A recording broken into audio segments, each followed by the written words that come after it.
शारदां देवीं रामकृष्णं जगद्गुरुं पादपद्मे त्वयोषित्वा प्रणमामि मुहुर्मुहुः। नमश्रीयतिराजाय विवेकानन्दसूरये सच्चित् सुखस्वरूपाय स्वामिने तापहारिणे। ঠাকুরমা ও স্বামীজির চরণে আভূমি লুণ্ঠিত প্রণাম নিবেদন করি। আভূমি প্রণতি জানাই পূজ্যপাদ মহারাজের চরণে এবং মায়ের ঠাকুরের সকল ভক্ত সন্তান যারা আজকের এই পবিত্র দিনটিতে এই আশ্রমে এসে উপস্থিত হয়েছেন তাদের সকলকে আমার প্রণাম ও শ্রদ্ধা জানাই। আজ আমাদের জন্য ভীষণ আনন্দের দিন। আজ ঠাকুরের আবির্ভাব তিথি। একদম ভোরবেলা থেকেই সেই মাঙ্গলিক সানাইয়ের মধ্যে দিয়ে মঠে উৎসবের সূচনা হয়েছে। প্রচুর মানুষ বিভিন্ন জায়গায় বিভিন্ন আশ্রমে আজ উপস্থিত হচ্ছেন এবং আমরা আমাদের সকলের আনন্দের এই দিনটিকে সেলিব্রেট করছি, যেই দিনটি ভগবান স্বয়ং আমাদের জন্য আবির্ভূত হয়েছেন এই ধরাধামে। স্বামীজি ঠাকুরের সম্পর্কে বলতেন, শ্রীরামকৃষ্ণ অনন্ত ভাবময়।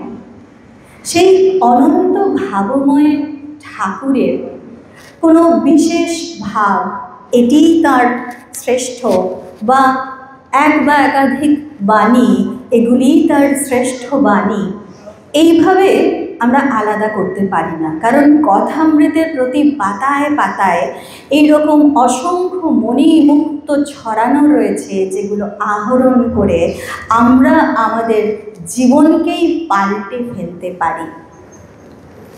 স্বামীজি বলতেন, ঠাকুর এসেছেন সকলের জন্য, ধনী নির্ধন, ত্যাগী গৃহী, উচ্চ নীচ, সকলের ঠাকুর তিনি। তাই তার ভাব, তার আদর্শ এবং তার এই আশা, সেটিও সকলের জন্য।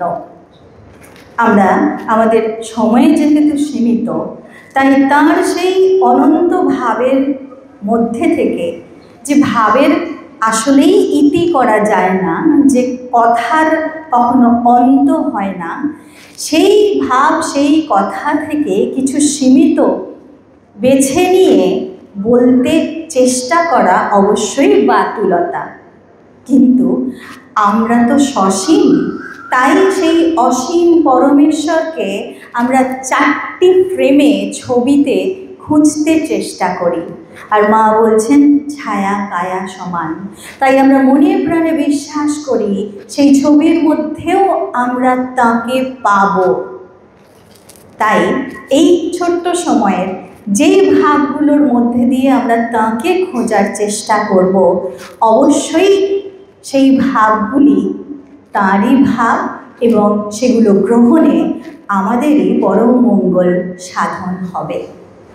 মূলত যে চারটি ভাব নিয়ে আমরা আজ ঠাকুরের কথা আলোচনা করব, সেই চারটি ভাবকে আমরা বলতে পারি চারটি স। একটা সূত্রে বললে মনে থাকে, তাই চারটি স আমরা আজ শিখে যাব। এমনিতে ঠাকুর বলছেন স স স, বাংলাতে সমস্ত অক্ষর একটি করে, কিন্তু স তিনটি। কারণ সহ্য করো, সহ্য করো, সহ্য করো। এটি তো অবশ্যই আমাদের জন্য উপযুক্ত শিক্ষা। আর আজকে শিখব চারটে স। প্রথম স সতর্কতা, দ্বিতীয় স সততা, তৃতীয় স সরসতা এবং চতুর্থ তথা আজকের আলোচনার অন্তিম স, সেটি হচ্ছে শরণাগতি বা সমর্পণ। প্রথম যে স অর্থাৎ সতর্কতা, কথাতেই বলা হয় constant alertness is the price of spirituality. যারা আমরা এখানে এসেছি বা যারা ঠাকুরের ভাবে ভাবিত হওয়ার বিন্দুমাত্র চেষ্টা করি, ধরে নিতে হবে আমরা আধ্যাত্মিক পথেই একটু একটু করে এগোনোর চেষ্টা করছি। সেই আধ্যাত্মিক পথে থাকার কনস্ট্যান্ট প্রাইস, মূল্য, এই সচেতনতা, কনস্ট্যান্ট অ্যালার্টনেস, সদা সর্বদা সচেতন থাকতে হবে, সতর্ক থাকতে হবে। আমরা সাধারণত এইরকম মনে করি, ভক্তি বা ভক্ত এরকম কথা হলেই মনে হয় যিনি ভক্ত তিনি বোধহয় একটু আলভোলা হবেন, হয়তো আধ্যাত্মিক বিষয়ে তার গভীর জ্ঞান, কিন্তু সাংসারিক যে বিষয়, বাস্তব যে বুদ্ধি, সেগুলো বোধহয় তার অতটা ঠিক পাকা নয়, একেবারে উন্মনা উদাসীন হয়তো এক ধরনের চরিত্র। তো এইটাই তার বৈশিষ্ট্য, এই যে তিনি উন্মনা, এই যে তিনি কোনো দিকে খেয়াল করেন না, ভক্ত মানে এরকম ভক্তই বোধহয় তার এটা গৌরবের জিনিস। কিন্তু এই যে একটা ধারণা, এই ধারণাটা যে খুবই ভুল এবং বিসদৃশ্য, ঠাকুর এর মূলে কুঠারাঘাত করলেন। ঠাকুরের জীবন আমরা অল্প বিস্তর সকলেই পড়েছি, শুনেছি, অনবরত শুনছি। এর থেকে এটুকু আমরা জানি যে তিনি কিন্তু অধিকাংশ সময়েই সমাধি অবস্থাতে থাকতেন এবং সেই অবস্থা অবশ্যই একটি অতি জাগতিক অবস্থা। অথচ সেই ঠাকুর কোনোদিন কিন্তু তার ওই পানমাস্টার বটুয়াটি নিতে ভুলতেন না। আবার পঞ্চবটি সেখানে কেউ যদি ছাতা ফেলে চলে যেত, সবার আগে সেটি ঠাকুরেরই চোখে পড়ত। তিনি সদা সর্বদা সতর্ক করতেন। একবার এক পিকনিকের দল এসেছে দক্ষিণেশ্বরে, তো তারা ছুরি আনতে ভুলে গেছে, চাইতে এসেছে। ঠাকুরকে বলা হয়েছে যে ওরা চাইছে, বলছে যাওয়ার সময় ফেরত দিয়ে যাব। ঠাকুর বলছেন দেখিস আবার ফেরত না দিয়েই চলে যাবে হয়তো। এবং হলো তাই, তারা পিকনিক শেষ হলো, তারা তাদের মতো চলে গেল, ছুরির খোঁজ নেই। ঠাকুর বলছে কী রে, ছুরিটা যে নিয়ে গেল? তখন তারা বলছে তাই তো, তারা তো সব চলে গেছে। ঠাকুর বলছেন যা দেখবে, যা যেখানে সবাই আনাজ খোসাগুলো ফেলেছে নিশ্চিত ওর ভিতরে রয়েছে। সত্যি সত্যিই দেখা গেল যেখানে আনাজ খোসাগুলো সব ফেলেছে তার মধ্যে ছুরিটাও ফেলে দিয়ে চলে গেছে। এই যে সজাগ দৃষ্টি, সতর্কতা মানে সজাগ দৃষ্টি, ঠাকুরের অবজারভেশন তো সাংঘাতিক ছিল। কথামৃতে আমরা দেখি যত গূঢ় তত্ত্ব তত সহজ উপমা দিয়ে তিনি আমাদের বোঝাচ্ছেন, এবং সেটি বোঝাতে পারছেন এই কারণে যে এত পাওয়ারফুল ঠাকুরের অবজারভেশন। তো সেই ঠাকুর তিনি কোন রান্নায় কতটা পরিমাণ কি মশলা পড়বে সেটি ভালো জানতেন, এবং সেটি বাদ দিয়ে সেটি করে দেওয়া এটিও কিন্তু ঠাকুরের নাপসন্দ ছিল। একবার ঠাকুর গ্রামের বাড়িতে গেছেন, ফোড়ন দেওয়া রান্না খুব ভালোবাসেন ঠাকুর। তো ফোড়ন নেই, মায়ের সঙ্গে পরামর্শ করে বলছেন যে ঠিক আছে ফোড়ন ছাড়াই রেঁধে দাও। ঠাকুর শুনতে পেয়েছেন, শুনতে পেয়ে বলছেন সে কি গো, তোমাদের এই ফোড়ন দেওয়া রান্না খাবো বলে আমি ওই দক্ষিণেশ্বরের সমস্ত ভালো ভালো বাটি, পায়েসের বাটি, মাছের বাটি ছেড়ে এলাম, তোমরা আমাকে এই ফোড়ন ছাড়াই ব্যানুন খাওয়াতে চাও? যদি নেই তো ঠিক আছে, 1 পয়সা আনিয়ে নিলেই তো হয়। সঙ্গে সঙ্গে কিন্তু তাই করা হলো। অর্থাৎ এটাতে বোঝাতে চাইছেন যার জন্য যেটা প্রয়োজন সেটা বাদ দিয়ে কোনো মতে চালিয়ে নেওয়া এটা কিন্তু পদ্ধতি নয়। যদি সে সাংসারিক এই ছোট্ট ছোট্ট ব্যাপারে এইরকম কেয়ারলেস হয়, তাহলে তার আধ্যাত্মিক জীবনটাও একই রকম কেয়ারলেস হবে।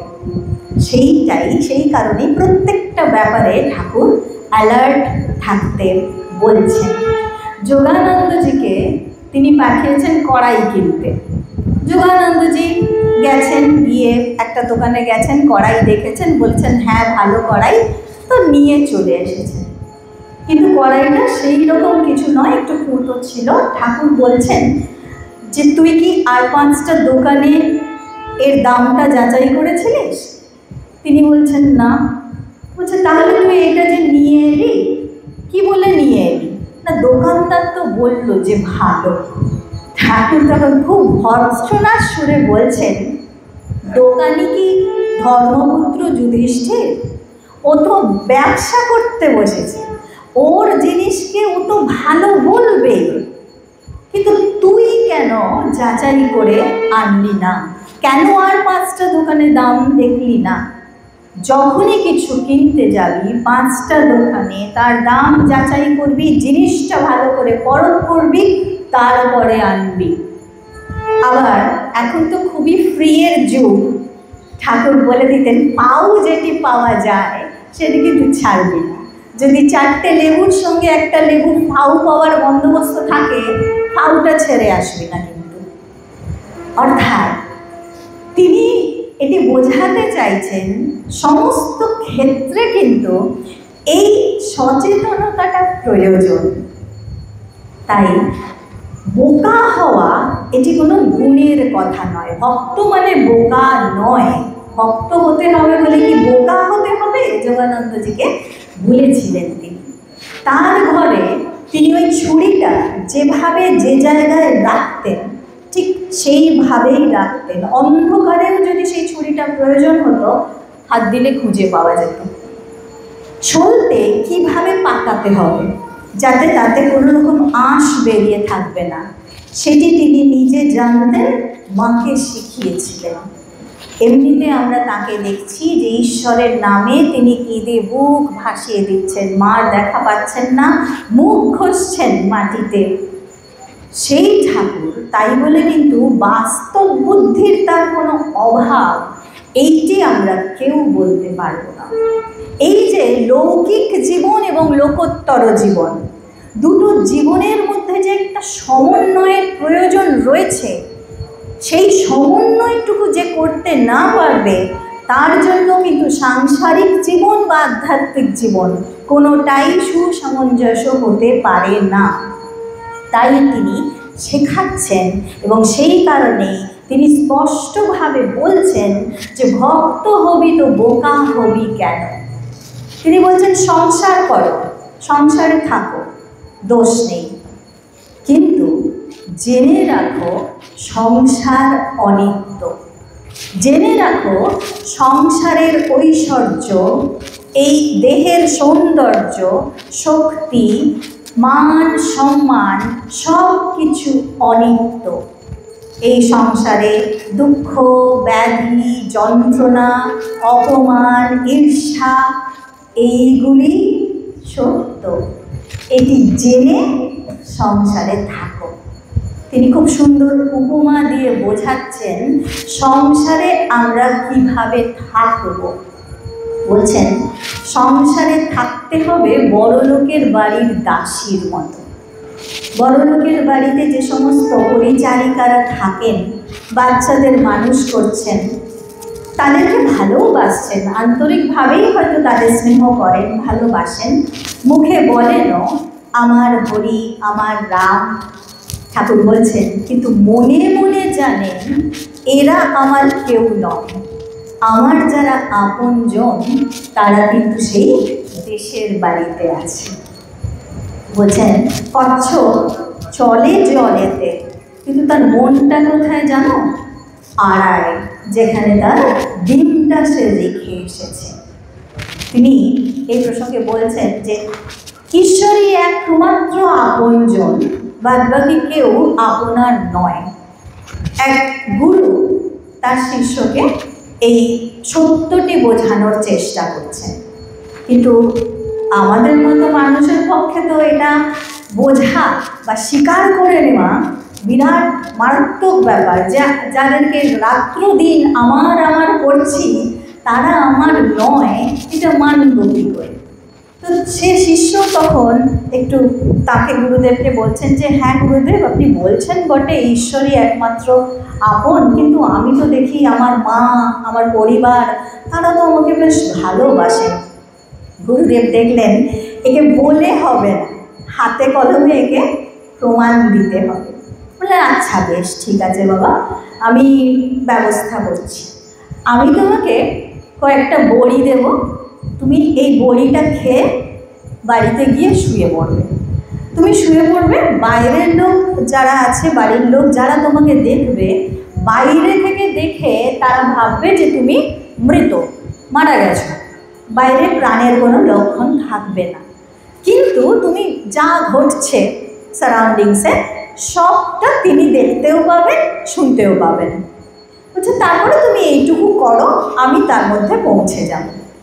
তো শিষ্য গুরুর কথা মতো গেছেন, গিয়ে সেই বড়ি খেয়ে যথারীতি বিছানায় শুয়ে গেছেন।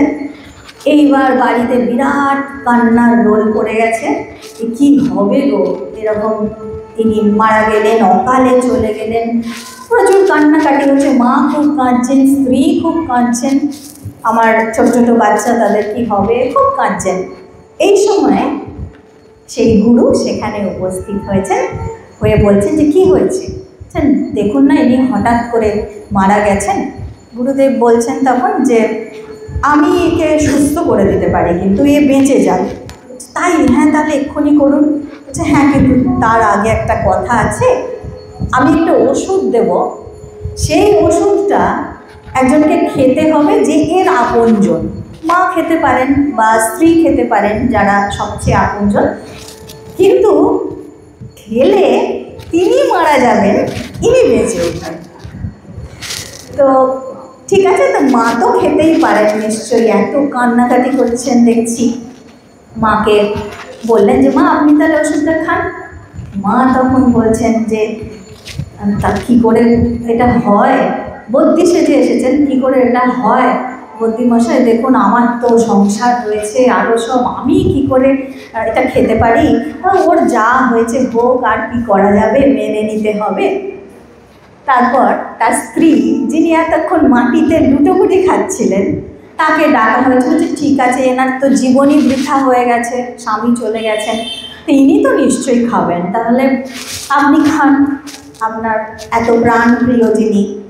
তিনি তখন বলছেন আমি কি করে খাই, আমার তো বাচ্চারা রয়েছে, তাদের দেখতে হবে, তা ওর আর যা হয়েছে হোক, আর কি করব বলুন। তখন সেই শিষ্য, যিনি মরা হয়ে শুয়েছিলেন, আসলে তো মরা নন, সবটাই দেখছেন এবং শুনছেন, সঙ্গে সঙ্গে তিনি উঠে গুরুদেবকে বললেন গুরুদেব চলুন, বলে তার সঙ্গে বেরিয়ে গেলেন। তো এই গল্পটি বলার পর ঠাকুর বলছেন যে দেখো, সংসার হচ্ছে এই দুদিনের, যে প্রেয়সী তোমাকে এত ভালোবাসছে, তারপর শরীরটা চলে গেলে ওই মুহূর্তে কিন্তু সেটা লাশ হয়ে যায়। তখন অমঙ্গল হবে বলে কতক্ষণে সেটা সরানো হবে, কতক্ষণে সেটা পোড়ানো হবে, আর সেখানে গঙ্গা জলের ছিটে দেওয়া হবে। এটাই বাস্তব। ঠাকুর বলছেন এই বাস্তবটাকে মেনে জেনে সংসারে থাকো, এটাই হচ্ছে সতর্কতা। বোকার মতো নয়, জেনে নিয়ে মেনে নিয়ে সংসারে থাকো। কারণ আমরা কিন্তু ওই মায়ার যে একটা বন্ধন, যে আবরণ, তাতে সারাক্ষণই বিভ্রান্ত হয়ে আমার আমার করি, কিন্তু সেই আমার যাদের করছি আসলে তারা কেউ নয়, এটি জানতে হবে এবং মানতে হবে। যদিও খুব কষ্ট, সহজে তো এটি হবার নয়, এটি কিন্তু অভ্যাস সাপেক্ষ এবং অনুশীলন সাপেক্ষ। অনুশীলন করতে করতে, ভাবতে ভাবতে, আরোপ করতে করতে করতে করতে হয়তো কিছুটা আস্তে আস্তে আসবে। তখন দেখবো এই বাহ্যিক দুঃখ, কষ্ট, যন্ত্রণা, মানুষের বলা কত রকম কথা, যেগুলো আমাদেরকে ভীষণ রকমভাবে বিভ্রান্ত করে দেয়, সেগুলো আমাদেরকে আর ততটা বিভ্রান্ত করতে পারছে না। এইটি হচ্ছে বিষয়, এই সতর্কতাটুকুর আমাদের প্রয়োজন রয়েছে। এটি হচ্ছে প্রথম স। দ্বিতীয় স হচ্ছে আমরা ঠাকুরের কাছ থেকে শিখব, সেটি হচ্ছে সততা। সত্য আমাদের জীবনে কতটা প্রয়োজন এবং কেন প্রয়োজন। ঈশ্বরের স্বরূপ সম্পর্কে বলতে গিয়েই বলা হয় যে তিনি সত্য স্বরূপ। ঠাকুর বলছেন যে সত্যকে আশ্রয় করে রয়েছে সে ভগবানের কোলে শুয়ে রয়েছে। এই সততা অত্যন্ত প্রয়োজন এবং সেটিকে খুব স্পষ্ট ভাষায় ঠাকুর বুঝিয়ে দিচ্ছেন। ভাবের ঘরে যেন চুরি না থাকে, মন আর মুখ সর্বদা এক করবে। এটি ইটসেলফ একটা সাধনা, কারণ আমরা মনে ভাবি এক, মুখে বলি আর এক, কিন্তু মন আর মুখ যদি এক করতে পারা যায়, যিনি পারেন তিনি কিন্তু মস্ত সাধক। ঠাকুর তখনকার দিনে বঙ্কিমচন্দ্র অত বড় জ্ঞানী গুণী, তাকে মুখের ওপর বলে দিতে পারছেন আপনি বেশ ছ্যাঁচড়া, তার কিন্তু ওই ধ্বনিটা নেই, কারণ তার মন আর মুখ এক। আমাদের জীবনেও অনেক সময় এরকম অনেক পরিস্থিতি আসে, সামনের লোকটাকে বেশ মন থেকে মনে হয় ওরকম কিছুই বলতে হবে, কিন্তু আমরা মুখে হাসি দিয়ে বা অনেক সময় তার উল্টোটাই বলি। এগুলো কিন্তু নিজেকে ওই ভাবের ঘরে চুরি। মন একরকম ভাবছে, মুখ আর একরকম বলছে। কেন? আমাদের নিশ্চয়ই কোনো না কোনো স্বার্থ তার সঙ্গে জুড়ে রয়েছে। সেই স্বার্থে যদি কোনোভাবে আঘাত লাগে, তাই আমরা এইটা পারি না। তাই যিনি স্বার্থশূন্য হতে পারবেন, এটাও একটা সাধনা। তাই ঠাকুর বলছেন মন মুখ এক করো। এই যে ধার্মিকতার প্রসঙ্গ আসে, এই প্রসঙ্গেও ঠাকুর খুব সুন্দর একটি গল্প বলছেন। আসলেই আমরা অনেক সময় যেটাকে ধর্ম বলে ভাবি বা আচরণ করি, সেটি সঠিক অর্থে ধর্ম নয়। কেন? ঠাকুর একটি গল্প বলছেন। একজন জমিদার, তার বাড়িতে বিরাট করে দুর্গা পুজো হতো। তো দুর্গা পুজো হতো, মায়ের বলিও হতো, প্রচুর পাঁঠা বলি হতো, প্রচুর মাংস খাওয়া হতো, মহাপ্রসাদ।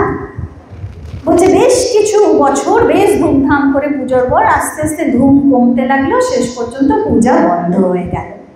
তো একদিন তাকে জিজ্ঞাসা করছেন যে আচ্ছা, আপনার বাড়িতে তো পুজো হতো, খুব ধুম করে মায়ের পুজো হতো, এখন আর হয় না?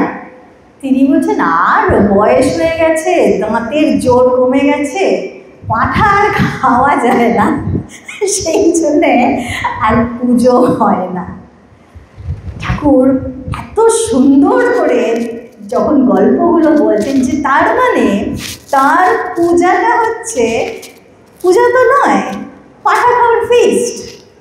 সেটাই যখন খাওয়া যাচ্ছে না, দুর্গা পুজো করে কী লাভ আছে? বলছেন মনে রাখবে যে নিজের মনকে সবসময় এই প্রশ্নটা করতে থাকতে হবে, তুমি কি সত্যিই ধার্মিক হতে চাও? সত্যি কি তুমি ঈশ্বরকে ভালোবাসো? মনের ভিতরে সেই বিচারের আলো ফেলে দেখতে হবে যে সেখানে ওই ধর্মের আড়ালে অন্য কোনো বৃত্তি লুকিয়ে আছে কি না। কারণ মন আমাদেরকে প্রতারণা করতে জানে, আর সেই প্রতারণাকে যদি ধরতে হয় তাহলে প্রয়োজন সেই বিচার এবং বিবেকের সূক্ষ্মতা। ঠাকুর বলছেন সংসার অনিত্য, ঈশ্বরই একমাত্র সত্য, শাশ্বত, নিত্য। তাই যা অনিত্য তাকে ত্যাগ করে যা শাশ্বত, যা নিত্য তাকে গ্রহণ করব। এই যে প্রতিনিয়ত বিচার করা, এটি ঠিক, এটি ভুল, এটি সৎ, এটি অসৎ, এটি নিত্য, এটি অনিত্য, এটি বিচার। আর এই বিচার অবলম্বন করে, এটি বিবেক, এই বিবেকই মন অবলম্বন করে যখন আমরা যা কিছু অসৎ যা কিছু অনিত্য তাকে বাদ দিয়ে যা কিছু চিরন্তন, শাশ্বত এবং নিত্য তাকে গ্রহণ করবার দিকে এগোই, সেটাকেই বলা হচ্ছে ঠিক ঠিক বৈরাগ্য। এবং ঠাকুর বলছেন প্রতিনিয়ত এই বিচারটুকু করতে হবে এবং এই ব্যাপারে অত্যন্ত সৎ থাকতে হবে। মা যখন ঠাকুরের কাছে প্রথম এলেন, সেই সময়ে অষ্টাদশী মাকে ঠাকুরের প্রশ্ন ছিল, তুমি কি আমাকে সংসার পথে টেনে নিয়ে যেতে এসেছো? মা সঙ্গে সঙ্গে উত্তর দিয়েছিলেন, আমি তোমাকে সংসার পথে কেন টানতে যাব, তোমাকে তোমার ইষ্ট পথেই সাহায্য করতে এসেছি। এই যে সঙ্গে সঙ্গে মা উত্তরটি দিলেন, কারণ তার ওই মন মুখ এক, এবং এই উত্তর তার সেই আধ্যাত্মিক সততা সঞ্জাত। সঙ্গে সঙ্গে তিনি সেটি বলেছেন এবং সেই মতোই কিন্তু জীবনে তিনি করে দেখিয়েছেন। সেই কারণে এই সততা বা সত্যকে আশ্রয় করে থাকা অত্যন্ত জরুরি যারা আধ্যাত্মিক জীবন যাপন করতে চান, অন্তত তাদের জন্য। তাই ঠাকুর বলছেন সত্য কলির তপস্যা। আর স্বামীজি বলছেন সত্যের জন্য সব কিছুকে ত্যাগ করা চলে, কিন্তু কোনো কিছুর জন্যেই সত্যকে বর্জন করা চলে না। এরপরের যে সব, সেটি হচ্ছে সরসতা। স্বামীজি খুব সুন্দর করে বলতেন, তুমি যে ধার্মিক হচ্ছ তার প্রথম লক্ষণ হচ্ছে তুমি ক্রমশ হাসি খুশি হতে থাকবে। এই হাসি খুশি আনন্দে থাকা, এটি হচ্ছে আধ্যাত্মিকতার অন্যতম লক্ষণ। স্বামীজি বলছেন যদি কেউ গোমরা মুখে থাকে তাহলে সেটি তার বদ হজমের জন্য হতে পারে, কিন্তু সেটি কখনোই ধর্ম বা আধ্যাত্মিকতা নয়। স্বামীজি নিজে প্রচণ্ড হাসি খুশি ছিলেন, আনন্দে থাকতেন, আনন্দে রাখতেন, এবং তার এই যে একটা আমরা সাধারণভাবে মনে করি যারা ধর্মগুরু, যারা এই ত্যাগের পথে রয়েছেন, সারাক্ষণ সংযম মানেই একেবারে গোমরা, একটা কঠিন মুখ করে থাকতে হবে, তিনি একদম হাসবেন না, এই যে লক্ষণগুলো, বাহ্যিক লক্ষণ বলে যেগুলোকে আমরা মনে করি, স্বামীজি তার থেকে শত হস্ত দূরে। তো বিদেশে তাকে বারবার এই প্রশ্নের সম্মুখীন হতে হয়েছে যে আচ্ছা স্বামীজি, আপনি তো আধ্যাত্মিক মানুষ, আপনি এত হাসেন কেন? স্বামীজি আরও হেসে উত্তর দিতেন, আরে আধ্যাত্মিক বলেই তো আমি এত হাসি, আমরা তো আর পাপী নই, আমরা আনন্দের সন্তান, অমৃতের সন্তান। এই উত্তর হয়তো কারণ অবাক লাগতো, কেউ আবার প্রতি প্রশ্ন করতেন যে তাহলে কি আপনি কখনোই গম্ভীর হতে পারেন না? স্বামীজি আরও হেসে উত্তর দিতেন, হ্যাঁ গম্ভীর হই তো, যখন আমার পেটে যন্ত্রণা করে আমি খুব গম্ভীর হই। এই যে রসিকতা, এই যে রসবোধ, এই কৌতুক, এগুলি কিন্তু একেবারে শ্রীরামকৃষ্ণ জীবনের অঙ্গ। বস্তুত ঠাকুরকে কেউ কখনো গোমরা মুখে দেখেন। কথামৃতের পাতায় কখনো পড়েছেন কি ঠাকুর গোমরা মুখে বসিয়া রহিয়াছেন, ঠাকুর গম্ভীরভাবে? না, সদা সর্বদা মাস্টারমশাই লিখছেন ঠাকুর তার ছোট খাটটিতে বসিয়া রহিয়াছেন সহাস্য বদন, সহাস্য বদন। এটি হচ্ছে আধ্যাত্মিকতার লক্ষণ। এবং তাই বলে কি ঠাকুর গম্ভীর হতেন না? হতেন। যখন সন্ধ্যাবেলা তার নিজস্ব সেই আধ্যাত্মিক ভাবের গভীরে ঢুকে তিনি পায়চারি করতেন, তার চারপাশে এমন এক গাম্ভীর্যে থমথম করত, সেখানে কেউ যেতে পর্যন্ত ভয় পেত।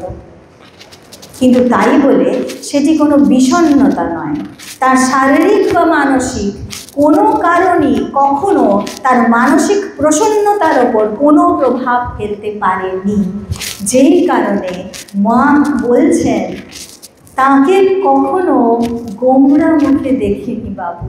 তা 5 বছরের ছেলের সঙ্গেই হোক বা বুড়ো মানুষের সঙ্গেই হোক, তিনি সর্বদা আনন্দে রয়েছেন। এবং ঠাকুর চাইছেন আমরাও সেই আনন্দেই থাকি। ঠাকুর চান না আমাদের প্রত্যেক দিনের যে দিন যাপন সেটি কেবলমাত্র ওই দিন যাপনের গ্লানি হয়ে থাকুক।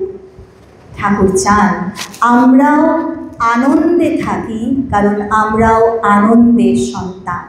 এবং তিনি নিজে সেই আনন্দের ভুবনটিকে সঙ্গে করে এনেছেন এবং হাসতে হাসতে আমাদেরও হাসাতে হাসাতে শেখাচ্ছেন কিভাবে এই পৃথিবীর সকল আঘাত দুঃখকে উপেক্ষা করতে শিখতে হয়। যখন কাশীপুরে তার শেষ সময়ে প্রচণ্ড গলায় কষ্ট, খেতে পারছেন না, যন্ত্রণা হচ্ছে, এমন সময়ে একদিন স্বামী তুরীয়ানন্দজি তাকে জিজ্ঞাসা করছেন কেমন আছেন। ঠাকুর বলছেন খুব কষ্ট হচ্ছে, ভীষণ যন্ত্রণা, খেতে পারি না।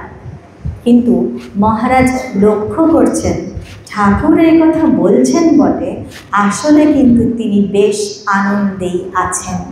তিনি তখন বলছেন আপনি বলছেন বটে, কিন্তু আমি তো দেখছি আপনি বেশ আনন্দেই আছেন।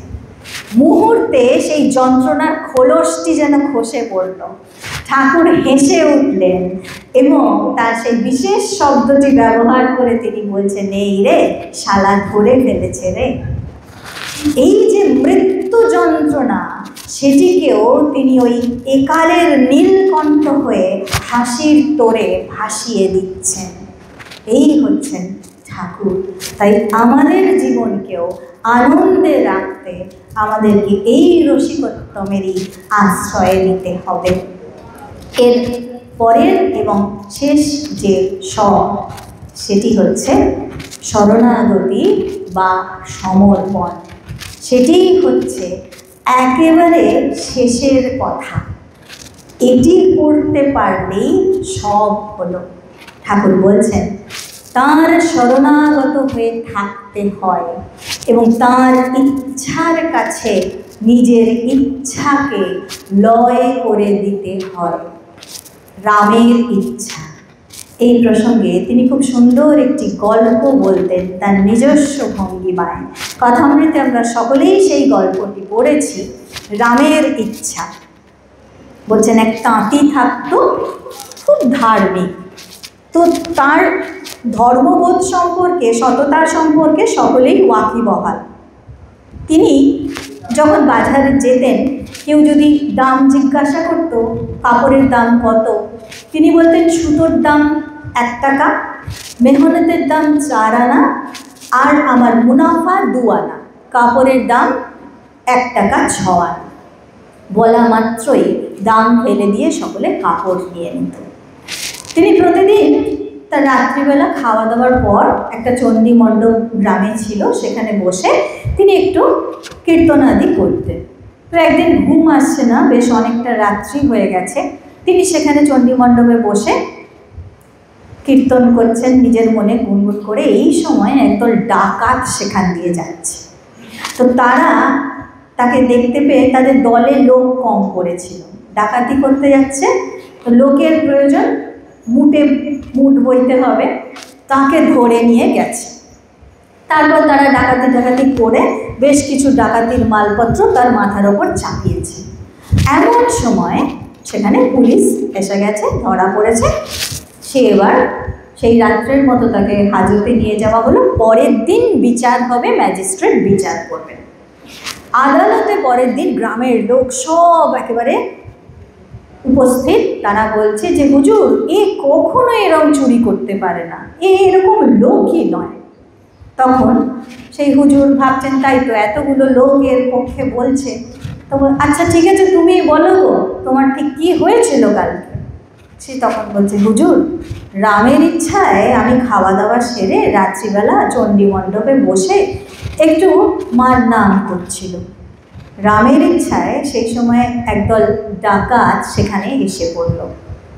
রামের ইচ্ছায় তারা আমাকে তার সঙ্গে নিলে। তারপর রামের ইচ্ছায় তারা একটা গৃহস্থ বাড়িতে গিয়ে ডাকাতি করলেন। রামের ইচ্ছায় এই সময় সেখানে এক পুলিশ এসে পড়ল। তারপর রামের ইচ্ছায় এই আমি এখন হুজুরের সামনে। তিনি দেখলেন এত ধর্মপ্রাণ মানুষ, এ কখনো মিথ্যা বলতে পারে না, তো তাকে ছেড়ে দিলেন। তিনি বাইরে এসে আবার বলছেন যে রামের ইচ্ছায় হুজুর আমাকে ছেড়ে দিলেন। এই যে তার ইচ্ছা সম্পূর্ণ লয় হয়ে গেছে রামের ইচ্ছার কাছে। ঠাকুর বলছেন সংসার করো, সন্ন্যাস করো, রামের ইচ্ছা, কিন্তু সম্পূর্ণ তাঁকে সমর্পণ করে তাঁর উপর নির্ভর করে থাকতে হয়। ঠাকুর একবার কামারপুকুরে গেছেন, খুব বৃষ্টি হয়েছে, জল জমে গেছে। ঠাকুর বাঁধছে যাচ্ছেন, তো দেখছেন রাস্তায় জল জমেছে, তো পুকুর আর রাস্তার এক হয়ে গেছে, সব জলের মধ্যে মাছ চলে এসেছে। একটা মাগুর মাছ ঠাকুরের পায়ে পায়ে পায়ে পায়ে যাচ্ছে। ছেলেপুলেগুলো মাছগুলোকে ধরছে, মারছে, নিয়ে যাচ্ছে, কেটে খাবে। ঠাকুর দেখছেন ওই মাছটি তার পায়ে পায়ে যাচ্ছে। তখন বলছে, ওরে এই মাছটিকে মারিস নি, এ কেমন আমার পায়ে পায়ে যাচ্ছে। তারপর দেখছেন যে যদি আবার মারে, না ছাড়ে, নিজেই তাকে ধরে তুলে নিয়ে গিয়ে পুকুরে ছেড়ে দিলেন। ফিরে এসে তিনি মাকে বলছেন যে দেখো গো, যদি কেউ এমন শরণাগত হতে পারে তবে কিন্তু সে রক্ষে পায়। এই যে ঠাকুর নিজে হাতে তাকে রক্ষা করলেন, কারণ সে ওই পায়ে পায়ে ঘুরছিল। কথা বলতে বলছেন না যে বিড়ালের ছা হয়ে থাকো। মা যেখানে রাখছেন, কখনো রান্নাঘরে, কখনো তার বিছানার উপরে, যেখানে যখন রাখছে বিড়ালের ছানাটি, সে সেইভাবেই থাকছে। শুধুমাত্র তার যদি কোনো অসুবিধা হয়, সে মিউ মিউ করছে, মিউ মিউ অর্থাৎ মা মা করছে। তখন কিন্তু সেই মিউ মিউ ডাক শুনে মা এসে তার সেই অসুবিধা দূর করবার জন্য যা ব্যবস্থা করছেন। আমাদেরকেও সেই মিউ মিউ অর্থাৎ মা মা ডাকটি অন্তর থেকে ডাকতে শিখতে হবে। ঠাকুর বলছেন যদি আন্তরিক হও তাহলে অবশ্যই তিনি শুনবেনই শুনবেন। শেষ করব একটি ঘটনা দিয়ে। কথামৃতে তখন প্রথম দিকে মাস্টারমশাই এসেছেন, গান বাজনা হচ্ছিল, মাস্টারমশাই বেরিয়ে যাচ্ছেন, তার আগে ফিরে এসে ঠাকুর পাদচারণা করছেন। ঠাকুরকে জিজ্ঞাসা করছেন, আজ্ঞা আজকে কি আর গান হবে? ঠাকুর বলছেন না, আজ আর গান হবে। তারপরেই ঠাকুরের মনে হলো যে দিন দুয়েক বাদে বলরামবাবুর বাড়িতে একটা অনুষ্ঠান আছে, সেখানে তো খুব আনন্দ হবে। তো তিনি তখন বলেন, আচ্ছা শোনো, অমুক দিনে ওই বলরাম বসুর বাড়িতে তুমি চেনো তো, সেখানে যেও, সেখানে গান হবে। তিনি আগে হ্যাঁ বলে একটু আসার পরেই ভাবছেন যে অত বড় লোকের বাড়ি, আমাকে তো চেনে না, যদি না ঢুকতে দেয়। তিনি আবার ফিরে এসে বলছেন, আজ্ঞা থাক, ভাবছি বড় মানুষের বাড়ি, যদি ঢুকতে না দেয় আমি যাব না। ঠাকুর তখন বলছেন, সে কি গো, তা কেন? তুমি সেখানে যাবে, গিয়ে তুমি আমার নাম করবে, তাহলেই হবে। এই যে আশ্বাস বাণীটুকু তিনি মাস্টার মশাইকে দিলেন, এটি কিন্তু শুধু মাস্টার মশাইয়ের উদ্দেশ্যে উচ্চারিত আশ্বাস বাণী নয়, আমাদের সকলের উদ্দেশ্যে তার এই আশ্বাস। জীবনে চলার পথে যখনই কোনো বাধা আসবে, বিপত্তি আসবে, দরজা যতই বড় হোক না কেন, তাতে যেমনই দ্বাররক্ষী থাকুন না কেন, তুমি আমার নাম করবে। এমন কোনো দরজা নেই যা শ্রীরামকৃষ্ণ নামে খোলে না। আমরা যেন এই বিশ্বাসটুকু অন্তরে রেখে আন্তরিকভাবে তাঁকে ডাকতে পারি এবং তাঁর ও মায়ের শরণাগত হয়ে থাকতে পারি। বাকিটুকু মা বলছেন, আমি মা থাকতে ভয় কি। তাই আমরা যেন নির্ভয়ে এই সংসার পথে চলি আর মনে রাখি তার নির্দেশিত সেই পথ। এই 4টে স আমরা যেন জীবনে গ্রহণ করতে পারি, আরোপ করতে পারি, তবেই কিন্তু ঠাকুরের জন্মতিথি উৎসব পালন সঠিকভাবে করা হবে। তার রাতুল চরণে সকলের অশেষ কল্যাণ কামনা করি। সকলে খুব ভালো থাকুন, সুস্থ থাকুন, আনন্দে থাকুন। ওম শান্তি শান্তি শান্তি। হরি ওম তৎসৎ। শ্রীরামকৃষ্ণ अर्पणमस्तु।